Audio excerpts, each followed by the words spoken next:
হ্যাঁ, ভয়ঙ্কর পরিস্থিতি, এটা বিশাল দুর্ঘটনা, মর্মান্তিক এবং খুবই দুঃখিত আমরা, কারণ আমরা তীর্থযাত্রীর উপর নির্ভরশীল গোটা তারাপীঠ এবং তারাপীঠের পার্শ্ববর্তী বিভিন্ন হাজার হাজার লোক গ্রামের তারাপীঠের ওই তীর্থযাত্রীদের উপর নির্ভরশীল। তাদের আরো কথা বলে নেবো যারা হোটেল অ্যাসোসিয়েশনের সঙ্গে যুক্ত।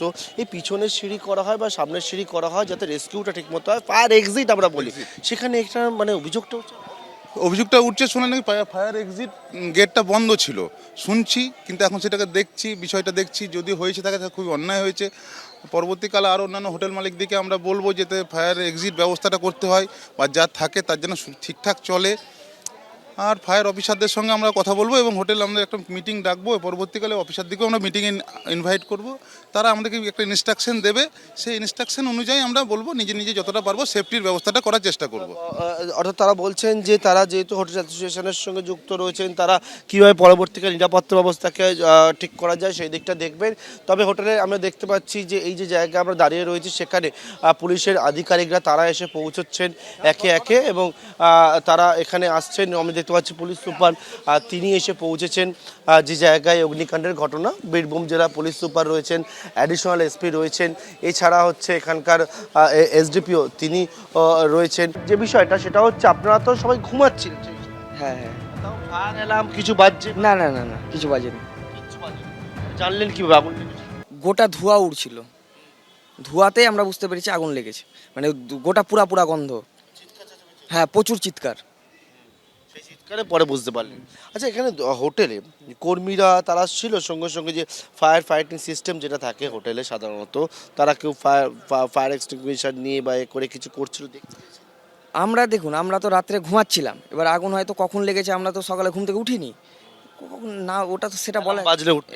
হ্যাঁ, এলাম বাজে পিছন দিকে এই যে আপনারা বেরোলেন কোন থেকে? পিছন দিকে? হ্যাঁ, এই পিছন দিকে। পিছন দিক থেকে মানে পিছন দিকে কারা বার করলো আপনাদেরকে? আমাদেরকে বার করলো হোটেলের একজন, হয়তো কেউ ছিল, ওই আমাদেরকে এসে ডাকতে লাগলো, আমরা বেরোলাম, বেরিয়ে এইটা দিয়ে তাড়াহুড়া করে নামলাম। সেটা কতক্ষণ পরে? অনেকক্ষণ পরে?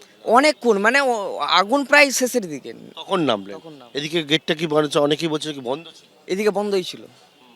দমকল এসে ভাঙে নাকি? হ্যাঁ, দমকলের পুলিশ কর্মীরাই এসে ভেঙেছে।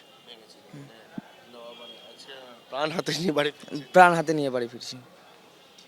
যেমন তারা বলছেন তারা যে কি পরিস্থিতির মধ্যে পড়েছিল এবং শুনলে যে ভেতরে কি অবস্থায়। আরও যারা রয়েছেন এখানকার হোটেলের, দিদিভাই কোথায় ছিলেন, কোন জায়গাটায় ছিলেন? আমরা 3 মঞ্জিলে ছিলাম, থার্ড ফ্লোর বলে নাকি, ওখানেই ছিলাম আমরা 3 জনে। যখন আগুন লেগেছিল তখন ফায়ার অ্যালার্ম বা কোনো রকম সাউন্ড শুনতে পেরেছিলেন? না, আমরা কোনো সাউন্ড শুনতে পাইনি। কিচ্ছু ছিল না? না, কিচ্ছু সাউন্ড শুনতে পাইনি। হ্যাঁ, চিৎকার করছি তাও শুনতে পাচ্ছি না। কতটা আতঙ্ক হ্যাঁ, হয়েছিল? অনেক আতঙ্ক হয়েছে আমাদের, এখনো আতঙ্ক হয়ে আছে আমাদের, শুধু ভিতরটা কাঁপছে। আচ্ছা, তিনতলা বারান্দায় কি একদম দাঁড়িয়েছিলেন? মানে বারান্দায় বালকনিতে দাঁড়িয়েছিলাম। বেরোনোর গেট কটা ছিল? দুটো গেট ছিল, অপারেট অপারেটিং ছিল ভোরবেলা। দেখুন, একটা বৃষ্টি হচ্ছে প্রচণ্ড জোরে, হঠাৎ করে আগুন, ঘুমন্ত অবস্থায়, এই ব্যাপারগুলো একটু হয়েছে, বুঝেছেন তো, একটু মানে এটাকে পিছনের দিকে করেছে আর কি। হ্যাঁ, গেটটা বোধহয় সব কোলাপসিবল গেট। পিছন দিকে একদম আরেকটা গেট ছিল, সিঁড়ি ছিল, তার কোলাপসিবল গেটগুলো বন্ধ ছিল। আমরা পরে লক্কাটা দিয়ে কেটে ওখান থেকে কিছু লোক, যে কোনো আগুন লাগলে সাধারণত ছাদে বা এক্সিটের জন্যই তো পিছনে গেটগুলো করা হয়, তখন ওপর দিকে ছাদে।